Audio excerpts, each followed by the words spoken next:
Hey folks, I have spent yesterday and today reading your reflective exercises related to ethical or clinical issues and have provided feedback to you. Know that the majority of the feedback that you'll get from me, especially if it's a written paper, is going to be in the body of your paper. Remember to look for those highlights and hover over them to get the feedback that's associated with them, as well as the little post-it notes. On my side, they look like little square shapes that I just tag and put on your paper. Keep an eye out and slowly scan through your paper and make sure you're getting all of the feedback. I want to remind you that APA is important. I am not going to correct your APA. I will point out the errors that you've made and redirect you to your APA manual. One of the reasons I don't correct the errors is because if I'm correcting them, then I'm taking ownership of your learning process. It's important for you to learn how to navigate the APA manual to answer questions related to formatting. I have been writing for a number of years and have written for publication, and I still open my APA manual to figure out how to properly cite a different format or where periods or commas go. So it's important for you to understand that process. If you're not in the nursing track for the Masters of Nursing, and maybe you're visiting the course from another program, and you're just trying to get through the course, excuse me, and you're using, let's say, the Purdue OWL site or another tool, make sure that you're spending time to get familiar with those tools. If you're just trying to get through it and you're not overly interested in learning all the ins and outs of APA, you've still got to navigate it for the course. So be very thoughtful about that. I'm going to highlight things and I'm going to do it once. If you've made one mistake and it's repeated throughout the paper, I'm not going to repeatedly address each of those errors. I'm going to call your attention to it and say, hey, go look at your APA manual. Know that right now I'm being pretty gentle with point deductions based on your learning opportunities for APA. By the midpoint in this course, your efforts should be markedly improved. So know that the content is important, but so is the development of proper formatting and proper writing. So and remember that this is at a graduate level. Some specific things for APA that I want you to be mindful of is the use of direct quotes. Very often in high school and undergraduate, we kind of pounded into our head, if you cite somebody's work, you've got to use quotation marks and to properly cite the author's work.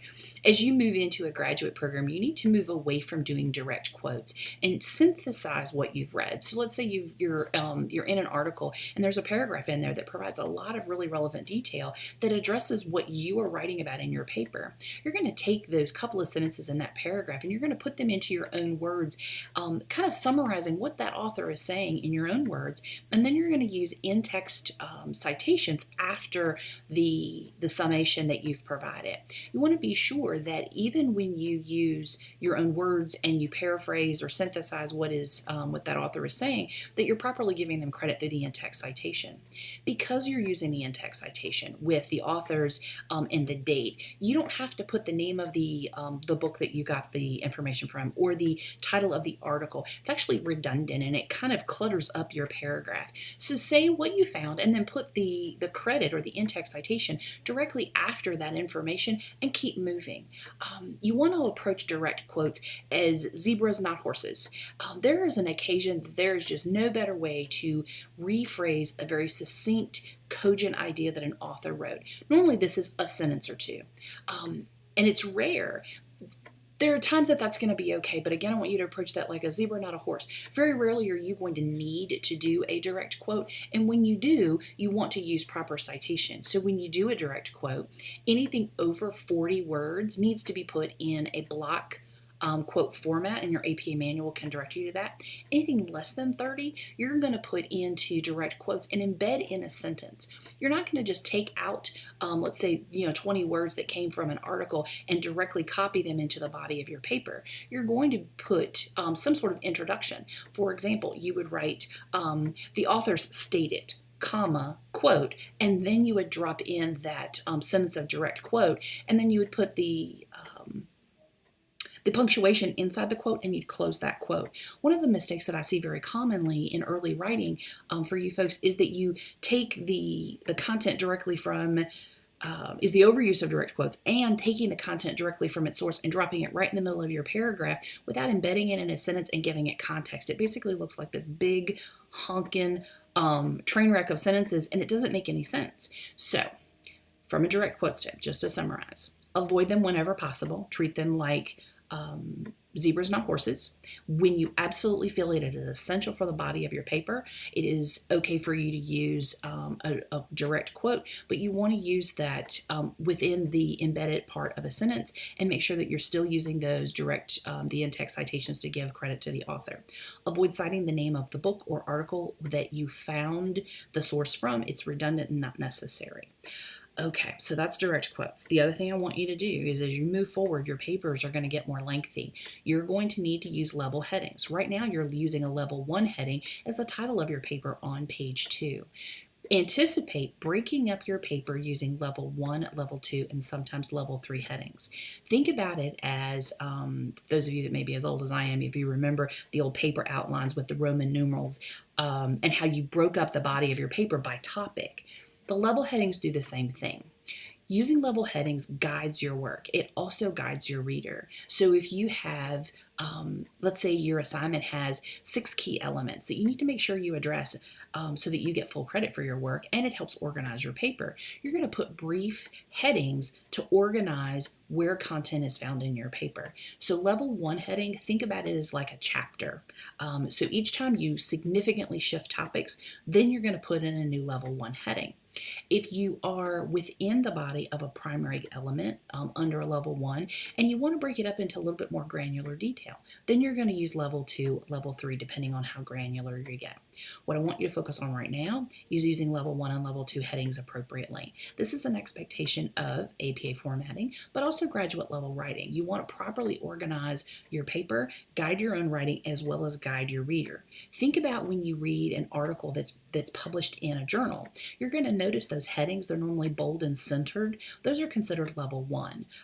The more you read published articles, you'll start to see level 1, level 2, and level 3 headings. Be attentive to that element because it is a requirement of graduate level writing, and I want you to work towards that, and I'm going to begin to address that. This paper was about 2 pages for most of you. That the complexity doesn't shift a lot, and it's pretty straightforward, so using level headings is not necessary. If you did it, that's great. Nothing wrong with that, but if you didn't know that, it's not a huge deal. As you move forward, the complexity of your papers are going to increase, and you're going to need to know how to use those headings effectively. The last thing I want to point out is line spacing. Make sure that when you set up your paper before you even write, that you have everything double spaced and that you have the paragraph spacing before and after the paragraph set to 0.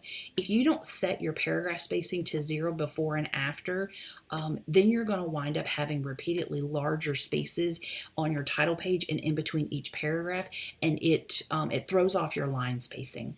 I know that sounds like crazy, and you must be thinking, okay, why does this lady not have anything better to do than to look at whether I have a half a space or a whole space? I will tell you, I really am busy, and it's not my favorite thing to do. But when you are looking for appropriate page and paper development, this is a key element, and it's the flow of your paper. So when the margins are too wide or your line spacing is too wide, those things throw off your paper, and it also alters the length of your paper. So be attentive to those details. That's a small one, but it's something that people get tangled up in pretty easily. Okay, this week you've got your quiz that's due. It's 5 multiple choice questions and 2 essays. A lot of times I get questions that say, Dr. Hudgens, what do you mean by an essay? I only have 30 minutes. Your multiple choice should be pretty straightforward. You want to get those done pretty quickly. When we think about an essay, you want to address what you're specifically being asked. Full sentences are expected. Please don't put bullet points. The idea is to give you an opportunity to express your ideas clearly. I would say that 5 sentences is about average to be able to express your ideas. I would do your multiple choice, then I would do your essays, and then I would save a few minutes in the last part of your testing time to go back and make sure that you've addressed all the questions that are being asked. The topic of your quiz is consent. It's a topic that anyone in healthcare that has their fingers at all in healthcare should really, really understand. Before you start your quiz, read your assigned reading. take some flags and highlight that section on consent. Know that this is an open book quiz. If you only have 30 minutes, you're only going to get one attempt. I am not going to reset your quiz and let you try it again. So plan for 30 minutes, plan for uninterrupted time and internet signal for 30 minutes, focus for 30 minutes, but know that if you need to do a quick reference check, you do have a little bit of time built in there to flip through your book and answer any quick questions. What this is not is a ask a friend quiz. So be attentive to making this your own work with the use of notes or your book as necessary. I think I have addressed all the things that are swirling around in my head. Thank you so much for the well wishes while I was traveling. We had a fantastic time. We took a Amtrak train from DC to Chicago and then picked up the California Zephyr from we picked it up in Chicago and took the train out to just outside of San Francisco in California. So all in total, about 51 hours on a train. You really have to love your spouse or your traveling companion to tolerate them in a little tiny space. We had a great time. We spent 2 days in San Francisco and really enjoyed the Fisherman's Wharf, had some great seafood.